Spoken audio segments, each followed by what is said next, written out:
Level 1. The reception. The air brakes of the bus hiss, a sharp, mechanical sigh that cuts through the dead of night. You are sitting in the dark, clutching a flimsy manila folder that contains every document proving you exist. Your social security card, your contract, your medical records. You are wearing jeans and a t-shirt that suddenly feel incredibly wrong. The bus has been silent for the last hour. Nobody is talking. The anticipation in the cabin is thick, smelling of nervous sweat, stale bus seats, and cheap deodorant. You look out the window, but there is only the harsh glare of yellow sodium lights cutting through the fog. The doors swing open. A man in a wide-brimmed hat steps onto the bus. He does not welcome you. He does not introduce himself. He inhales, and the sound that comes out of him is less a voice and more a physical force. It is a roar that vibrates in your chest, a continuous stream of instructions, threats, and absolute volume. Get off the bus. Move. Keep your eyes down. Move. You scramble, you trip over the person in front of you. You grab your duffel bag and practically fall down the steps into the humid night air. You hit the pavement and are immediately swarmed by 3 more instructors, all screaming from different directions. The noise is disorienting. It is designed to be. You are herded like livestock onto a set of painted footprints on the concrete. You are told to drop your bags. You drop them. You are told to look straight ahead. You freeze. You stand there for what feels like hours. Your legs begin to lock. A mosquito lands on your neck, but the absolute terror of moving a muscle keeps your hand firmly glued to your side. The shouting eventually subsides into a low, predatory pacing. They are walking up and down the rows, looking for the weak, the slow, the ones who make eye contact. You look at the back of the head of the person in front of you. That is your entire world now. You are marched into a brilliantly lit, sterile building. The fluorescent lights burn your tired eyes. You are stripped of your civilian clothes. You box them up. You seal them. You are handing over your identity. In return, you are issued pieces of a new one. Scratchy green socks, heavy brown boots, uniforms that hang stiffly on your frame. Next is the chair. You sit down, and the clippers are already buzzing. There is no cape, no mirror, no small talk. The barber pushes the steel guard against your scalp and drives it from your forehead to the nape of your neck. It takes 15 seconds. You stand up, brushing coarse clumps of your own hair off your collar. You look around the room. Everyone looks exactly the same. The pale skin of freshly shorn heads, the ill-fitting clothes, the wide, frightened eyes. You are lined up again. A needle is pushed into your shoulder. Then another into your other arm. A cold, thick liquid is pressed into your hip. You shuffle forward. You are handed a plastic canteen. You are told to drink.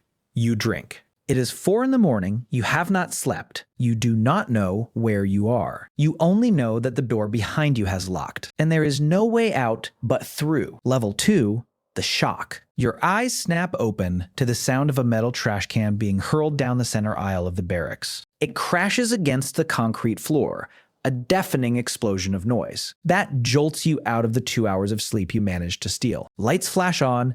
The screaming starts immediately. You have exactly 60 seconds to get out of your bunk. Put on your boots and stand at attention at the foot of your bed. You fumble in the dark, your fingers stiff and uncoordinated. You tie the laces, but they are twisted. You stand up, your chest heaving, staring at the blank concrete wall opposite your bunk. A drill instructor walks down the aisle, his boots clicking in a slow, deliberate rhythm. He stops in front of the recruit next to you. He leans in, he whispers something you cannot hear, and then he erupts. The recruit forgot to button his left chest pocket. A single tiny button. Because of this button, the entire platoon is ordered to drop to the floor. Push-ups, flutter kicks, mountain climbers, the physical exertion is sudden and violent. Your muscles, already sore from carrying your heavy bags all night, begin to burn. The sweat drips down your nose, pooling on the dusty floorboards. You are breathing hard, your arms shaking. You realize quickly that fairness does not exist here. You did everything right. Your pockets are buttoned, your boots are tied. It does not matter. In this room, there is no you. There is only the platoon. If one piece of the machine fails, the entire machine is broken. You are ordered back to your feet. You are given exactly 2 minutes to make your bed. Not just pull the blankets up. You must fold the sheets into perfect 45-degree hospital corners. The wool blanket must be pulled tight enough to bounce a quarter. You rip the sheets off and start over. Your hands are shaking so badly you cannot get the fold right. The instructor is standing right behind you. You can hear him breathing. You tuck the sheet, you smooth the wrinkles, it looks terrible. You brace for the yelling, it comes. You are sent back to the floor, more push-ups, your arms give out, you collapse onto the pulled concrete, your chest hitting the ground. You are told to get up. You push yourself up. You do not have a choice. The physical exhaustion is absolute, but the mental shock is worse. Everything you knew about your own limits is currently being dismantled. You are being broken down to your base components. You stand back up, you remake the bed. You will do this 10 more times today. You will learn to do it perfectly or you will not sleep. Level 3, the rhythm. The chaos begins to calcify into routine. You are standing on the massive asphalt expanse of the drill pad. The sun is beating down, turning the blacktop into a griddle. Heat shimmers and waves around the ankles of the platoon. There are 60 of you, arranged in 4 ranks, standing completely motionless. The command is given. Forward, march. Your left foot strikes the ground. 60 boots hit the asphalt at the exact same fraction of a second. The sound is a sharp, unified crack. Left, right, left. You watch the swinging arm of the recruit in front of you. You match the sway of his shoulders. You strike the ground with your heel and roll to your toe. It looks simple, it is not. Walking is something you have done your entire life, but here you are doing it wrong. Your stride is too long. Your arms are swinging too high. Your head is tilted a millimeter to the right. The instructors circle the formation like sharks, their eyes picking out the slightest deviation from the collective. When someone steps out of phase, the rhythm falters. The crack of the boots becomes a sloppy, rolling clatter. The formation is halted. The yelling resumes. The offender is brought to the front and made to bear crawl across the burning asphalt, while the rest of you hold a deep squat. Your thighs scream in protest. You learn to hate the recruit who cannot keep time. You learn to police your own. This is the hidden curriculum. The marching is not just about getting from the barracks to the chow hall.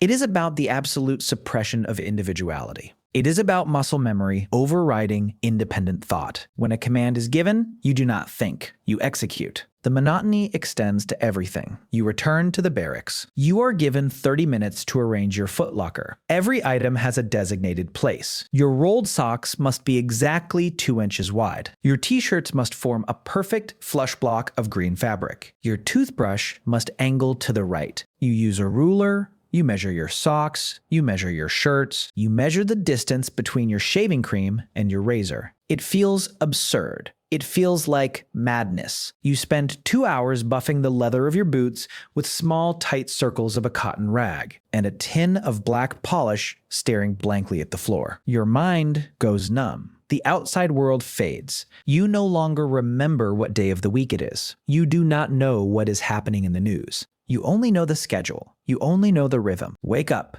run, eat, march, clean, sleep. You stop thinking about the future. You only think about the next meal. The next formation. The next command. Level 4, the burden. You walk into the armory, a heavy, grease-scented room filled with rows of locked metal cages. You are handed a piece of cold black metal. It weighs 7.5 pounds. It is an assault rifle. You are told to look at the side of the magazine well. There is a serial number stamped into the metal. You are told to memorize it. You stare at the 6 digits. You will recite them in your sleep. You will chant them while doing push-ups. That number is now more important than your own birthday. From this moment on, the weapon never leaves your side. You carry it when you march, you carry it when you run, you hold it across your lap when you sit on the floor to eat your meals in the field. When you use the latrine, you sling it over your shoulder. When you sleep, it rests in your sleeping bag, pressed against your leg. At first, it is a novelty. You feel a brief surge of pride. But within hours, the novelty vanishes, replaced by a dull, aching reality. 7.5 pounds does not sound heavy until you hold it out in front of you. For 10 minutes straight, the steel digs into your palms. The sling chafes against the back of your neck, rubbing the skin raw. If you set it down and walk more than an arm's length away, The consequences are catastrophic. A recruit in the second squad leaves his rifle leaning against a tree to tie his boot. An instructor snatches it. The entire platoon is punished for hours. You are made to hold your own rifles above your heads until your shoulders fail and the weapons crash down onto your own skulls. You learn to fear the weapon. You learn to respect it. Every evening, you sit in the center aisle of the barracks with a cleaning kit. You break the weapon down. Upper receiver, low receiver, bolt carrier group. Charging handle. Your hands become permanently stained with carbon and the sharp chemical smell of CLP. Cleaner, lubricant, preservative. You scrub the star chamber with a dental pick until your fingers bleed. An instructor inspects your work with a white glove. He finds a microscopic speck of carbon on the firing pin. He throws the entire bolt carrier group out the second-story window into the dirt. You run downstairs to retrieve it. You start over. The rifle is not a tool. It is an appendage. It is a constant, heavy reminder of exactly what you are being trained to do. You are not here to march. You are not here to fold socks. You are here to deliver violence. And this piece of cold metal is how you will do it. Level 5. The wall. The physical toll accumulates quietly. Then, all at once, it is week 4. You wake up and your feet are on fire. You peel back your wool socks to reveal massive, fluid-filled blisters, covering your heels and the pads of your toes. Your knees throb with a dull, constant ache. The arches of your feet feel like they are tearing. With every step, you are sick. Everyone is sick. The barracks is a breeding ground for bacteria, a sealed environment of 60 exhausted, sweating bodies. A deep, rattling cough echoes through the bay every night. They call it the boot camp crud. Your throat is raw. You swallow thick, green mucus. You have a low-grade fever that never quite goes away. But you do not stop. You cannot stop. You are standing at the base of the obstacle course. Thick ropes hang from 40-foot wooden towers. High walls made of splintered logs block the path. The sand pits below are churned and soft, designed to suck the energy out of your legs. You run, you hit the first wall. You jump, grab the top edge, and pull. Your arms quiver. Your grip slips. You fall backward into the sand, the wind knocked out of your lungs. An instructor is immediately in your face, screaming that you are a failure, that you are weak, that you will get your friends killed. You get up, you jump again, you throw your leg over the wood and roll over the top, dropping to the sand on the other side. You sprint to the rope, you grab it, your hands are slick with sweat and sand. You pull yourself up, wrapping your boots around the thick hemp, you climb. Every muscle in your back screams. You reach the top, slap the wooden beam, and slide down, the rope burning the skin off your palms. There is a building across the base with a red cross on it. Sick call. It is a siren song. If you go, they will give you medicine. They will give you crutches. They will let you sleep. But going to sick call is a trap. If you miss too much training, you are dropped from the platoon. You are recycled, sent back to day 1 to start over with a new group of strangers. You watch a recruit from the 3rd squad pack his bags. He went to sick call for a stress fracture. The look of defeat in his eyes is contagious. You make a decision, you will not go. You wrap your blisters in duct tape. You swallow the cough. You ignore the pain in your shins. You realize that the human body can endure vastly more damage than the mind believes is possible. The pain becomes background noise. You learn to live inside it. Level 6, the chamber. You are standing in a clearing in the woods. In front of you is a small cinder block building with heavy steel doors. Smoke is seeping from the vents near the roof. The air around the building smells sharp,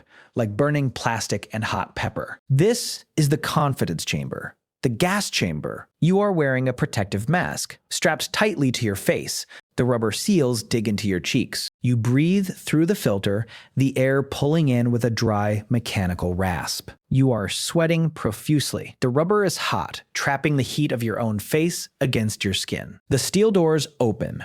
You are marched inside in a single file line. The room is dark. The air is thick with a white, cloudy gas. CS gas. Tear gas. The doors slam shut behind you. The lock engages. You stand in a line, shoulder to shoulder. The instructor stands at the front, pacing. He is wearing a mask. He tells you to do jumping jacks. You do them. The physical exertion forces you to pull deeper breaths through the filter. You trust the mask. It is working. You are breathing clean air. Then the command comes. Take off your mask. Your heart hammers against your ribs. Every instinct you possess tells you to keep the rubber sealed to your face. The instructor begins to yell. You reach up, you break the seal, you pull the mask over your head. The impact is instantaneous. It feels like someone has shoved a lit blowtorch down your throat. The gas hits your eyes, and they involuntarily clamp shut, streaming with tears. Your nasal passages explode with hot, searing pain. Thick strings of mucus instantly pour from your nose. You gasp for air, but drawing the gas into your lungs only makes it worse. Your chest seizes. You start to choke. You start to gag. The panic is absolute and primal. You cannot breathe. You are suffocating. You want to run. You want to claw at the steel door. The instructor demands you recite your name, rank, and social security number. You open your mouth. A wretched, coughing wheeze comes out. He yells at you to do it again. You force the words through a closing throat, coughing violently between every syllable. You are blind. You are burning. You are drowning in the open air. Finally, the side door opens. You stumble out into the sunlight. You trip over your own feet, falling onto the grass. You are hacking, spitting long trails of saliva and snot onto the dirt. You open your eyes, blinking rapidly against the sting. The fresh wind hits your face. It is the most beautiful feeling you have ever experienced. You wipe your face. You look around at the rest of your platoon. They are all on their hands and knees, coughing and spitting. You survived. The panic did not kill you. You strapped the mask back to your hip. You survived. Level 7. The line. The atmosphere changes completely. You are at the firing range. It is a vast, open expanse of dirt and berms stretching out to 300 meters. The screaming has stopped. The instructors are no longer throwing trash cans or making you bear crawl. They speak in low, calm, serious tones. The chaotic stress of the early weeks is replaced by a cold, heavy pressure. You are issued a magazine of live ammunition. The brass casings gleam in the sun. They feel heavy in your palm. Real bullets. Until now, everything has been simulated, dry firing at ghosts in the barracks. Now, the stakes are lethal. You step up to the firing line, you lie down in the prone position. You pull the rifle tight into your shoulder, resting your cheek against the plastic stock. You insert the magazine, you slap it to ensure it is seated, you pull the charging handle back and let it fly forward, stripping a round off the top of the magazine and chambering it with a heavy metallic clack. The range control officer speaks over the loudspeaker. Firers, lock and load, the firing line is hot. You switch the selector lever from safe to semi. Your finger rests on the trigger. You look through the rear aperture sight, focusing on the tip of the front sight post. A green plastic silhouette pops up from the dirt 150 meters away.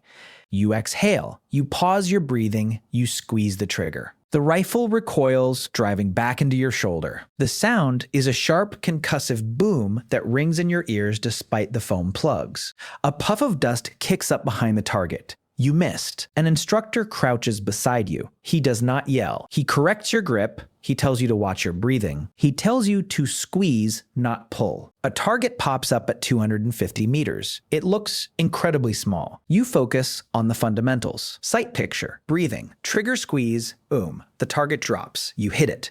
The smell of burnt gunpowder hangs heavy in the air. Hot brass casings rain down around you, sometimes burning the back of your neck. You do not flinch. You cannot flinch. You stay locked in your sights. This is the turning point. You realize that all the marching, all the screaming, all the folding of socks was not arbitrary. It was designed to build a foundation of absolute discipline so that when you are holding a loaded weapon, your mind is quiet. You are being programmed to execute a lethal task with robotic precision under intense pressure. You fire again. The target drops. The target is shaped like a human. You try not to think about that. Level 8, the dirt. You are no longer in the barracks, you are living in the woods. It is the field training exercise. For the past 4 days, you have not showered. You have not slept in a bed. You are covered in a thick layer of camouflage face paint, dirt, sweat, and insect repellent. The pores of your skin feel clogged with grime. You are sitting in a hole you dug yourself.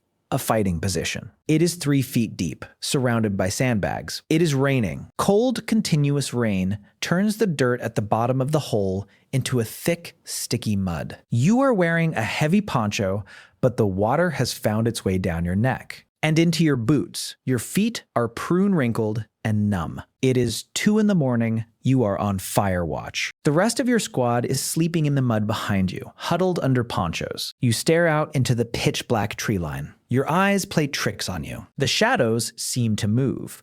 The rustling of leaves sounds like footsteps. The sleep deprivation is severe. You have slept maybe 8 hours total in the last 4 days. Your eyelids are incredibly heavy. If you fall asleep on watch, it is an unforgivable offense. You pinch your own thigh. You bite your lip until you taste blood. You rub hand sanitizer under your eyes, letting the chemical sting jolt you awake. You reach into your cargo pocket and pull out an MRE, a meal, ready to eat. You tear open the brown plastic pouch with your teeth. You do not bother heating it. You eat cold, dense chili mac in the dark, scooping it out with a plastic spoon. It tastes like cardboard and sodium, but you are starving. You eat it in less than 2 minutes. A loud boom echoes through the trees. Artillery simulator. Immediately, whistles blow. Instructors emerge from the darkness, throwing smoke grenades into the camp. Gas? Gas. You drop your spoon, you rip your helmet off, you grab your mask from your hip and pull it over your face, sealing it in under 9 seconds. You clear the mask, you grab your rifle. You aim out into the dark. It is a simulated attack. You spend the next hour crawling through the mud in the dark, wearing a gas mask, trying to communicate with your squad using only hand signals. You are exhausted, you are freezing, you are miserable, but you do not quit. The thought of quitting does not even enter your mind anymore. You have moved past the point of motivation. Motivation is a fleeting civilian concept. What you have now is endurance, a dull, mechanical forward momentum. You are tired, but you keep moving because stopping is no longer an option in your programming. Level 9, the Crucible, the climax. The final test, it is midnight, you are standing in formation on a dirt road. On your back is a rucksack weighing 45 pounds. In your hands is your rifle. You are wearing a helmet and body armor. You are about to march 12 miles through steep, uneven terrain. You have barely slept. Your body is already depleted from the field exercise. Your muscles are tight. Your joints aching. The command is given to move out. The first mile is deceptively easy. Adrenaline carries you. The night air is cool. The sound of 60 pairs of boots crunching on gravel creates a hypnotic, rhythmic noise. By mile 4, the weight begins to crush you. The straps of the rucksack dig deep into your collarbones, pinching the nerves. Your arms start to go numb. You constantly shift the weight, pulling the straps forward, then resting your hands on top of them, but there is no relief. By mile 8, you hit the psychological wall. Every step sends a shockwave of pain up your shins and into your knees. You know your blisters have torn open again. You can feel the wet warmth of blood and clear fluids soaking into your wool socks. The hill in front of you looks impossibly steep. The recruit in front of you stumbles. He drops to one knee. The weight of his ruck pulls him backward. An instructor is there instantly, but he isn't yelling. He is talking quietly. Get up. You do not quit here. Get up. You grab the recruit by the strap of his harness and heave upward. He staggers to his feet. You push him forward. You are no longer individuals trying to survive. You are a single organism trying to reach the finish line. If he falls, you all fail. Mile 10, the mental silence sets in. You stop feeling the pain. You stop thinking about how much further you have to go. Your consciousness shrinks down to a space roughly 2 feet in front of your face. Left foot, right foot, breathe. Do not look up. Just stare at the boots in front of you and follow them. The sky begins to lighten. The deep black of night turns into a bruised, dark blue. The birds start to sing. You crest a final hill. Below you, in the valley, is the parade deck. The finish line, a surge of energy you did not know you possessed, floods your system. You straighten your back. The formation tightens up. The ragged, dragging footsteps snap back into a crisp, unified march. You walk onto the asphalt as the sun breaks over the horizon. You halt, you drop your rucksack, it hits the ground with a heavy thud. You stand at attention, your chest heaving, the sweat drying on your face. You are broken, bleeding, and exhausted. But you did not stop. You look left and right at the faces of your platoon. The fear is gone. In its place is a hard, hollow stare. You have survived the crucible. Level 10, the soldier. You are wearing your dress uniform. It is perfectly pressed. The creases in the trousers are sharp enough to cut paper. Your boots, polished with layers of wax and water, reflect the bright morning sun like dark mirrors. You are standing on the massive parade field. There are hundreds of you arranged in immaculate blocks of green and brass. A military band plays in the distance. The stands to your left are packed with people. Civilians, families. The commands echo across the field. Present, arms, order, arms. Your movements are sharp, snapping with a mechanical violence. There is no hesitation, there is no thought, there is only execution. You stare straight ahead, your eyes fixed on the horizon, not looking at the crowd. After the ceremony, you are released. You break formation, you find your family in the crowd, your mother cries, your father shakes your hand. They hug you, but their embrace feels strange. They feel soft. They smell like civilian laundry detergent and expensive perfume. They look at you, and you can see the slight hesitation in their eyes. You look different. You hold your body differently. Your jaw is tighter. Your eyes are colder. They ask you how it was. They ask you if it was hard. You try to answer, but the words feel inadequate. You cannot explain the sound of the trash can in the dark. You cannot explain the smell of the gas chamber or the taste of cold chili mac. At 2 a.m, you cannot explain the absolute crushing pressure of being responsible for the lives of the men and women standing next to you. So you just say, it was fine. You walk with them toward the parking lot. You watch the civilians around you. They walk out of step. They look down at their phones. They leave their bags unattended on benches. You feel an intense vibrating tension in your chest. You are suddenly hyper-aware of your surroundings. You are looking for threats. You are looking for order. The civilian world feels chaotic, undisciplined, and dangerously fragile. You realize the profound change that has taken place. Boot camp did not just teach you how to shoot a rifle or make a bed. It reprogrammed your baseline perception of reality. It stripped away your comfort, your ego, and your individuality, and replaced it with a permanent low-level anxiety and an unshakable reliance on structure. You get into your family's car. The plush seats feel overly soft. You look out the window as the car drives toward the front gate of the base. In the opposite lane, a white bus is pulling in. It stops at the reception building. The doors hiss open. You watch as a line of teenagers in civilian clothes, clutching flimsy manila folders, stumble nervously down the steps. You watch the instructors swarm them. You watch the cycle begin again. You face forward. You are no longer a recruit. You are a soldier. But as the gate shrinks in the rearview mirror, a heavy, quiet truth settles over you. Boot camp was not the end of the trial. It was only the filter. The hardest part of your life is not behind you. It is just beginning.